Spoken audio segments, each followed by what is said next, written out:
The series teams make big statements, don't they, late in a home and away season? And another one of those that did that, Lordo, out of round 23 was Brisbane Lions. Flew to Perth and just destroyed the Dockers. I'd go as far as saying as they toyed with them. And now they've done it regularly this year, haven't they? As they try to defend a premiership. They've had some bad performances, but all you can ever ask for in footy is the response. And there's now a theme here. What's happening? When you're a premiership side, there is a stimulation factor, and some games are harder to get up for others. But you see that when they lose, it's the sides that they've bounced back and beaten. When I'll never forget the Geelong one. They'd lost a couple in a row, and they went down to Geelong and absolutely destroyed them. To destroy Collingwood at the G, Geelong at GMHBA, and then to do what they did to Fremantle in Perth. Their best is the best, I still think. It's just they've been banged up a little bit, but I still think they're the best side in it. They have been banged up. Lachie Neale was an absentee in this particular game, but their leaders just constantly stand up in those big moments, Lordo. We saw what happened in last year's final series, the grand final itself, and then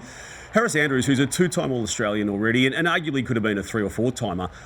In my eyes, he's the standout back of the season. I know it's an open field this year, and I get it, but I think he's done enough, and I love what he did in this particular game. He just led from the front. Yeah, he is one of the great captains, and he stimulates everyone else around him, and they grow a leg, and he challenges them. Even when they all put their fists up when he does something special. Even he was behind Chris Fagan making funny faces at one point. So he's got that really good balance between fun and seriousness, and I think he's the general back there and the key to them winning the premiership again. And Dane Zorko, another one, about to play game 300, but I would say as impactful as at any stage of an already extraordinary career. Yeah, absolutely. So wonderful win, and what Andrews did to Voss, who's been in good form, would have walked away going, I've learned a lot about football playing on Harris Andrews on Friday night. Footy gives you a chance to respond, doesn't it, Lord? And we've seen what the Lions have done inside this season. The Dockers, though, there's massive question marks on them historically. They lost their last 4 games last year to go from a top 4 spot in the finals to out totally.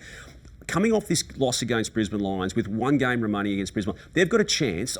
They need to show something of significance on the weekend against the Bulldogs. Oh, it's massive. Doesn't get any bigger than this. So, they've sort of, under Justin Longmuir, always been under pressure. They started the season really poorly. They found their groove, but then to drop the way they dropped it on Friday night, the coach himself spoke of, we just didn't handle the occasion very well. Well, now it's even bigger stakes. They'd be embarrassed if they missed the finals, losing their last 2. Yeah, big chance, but equally big fears over them.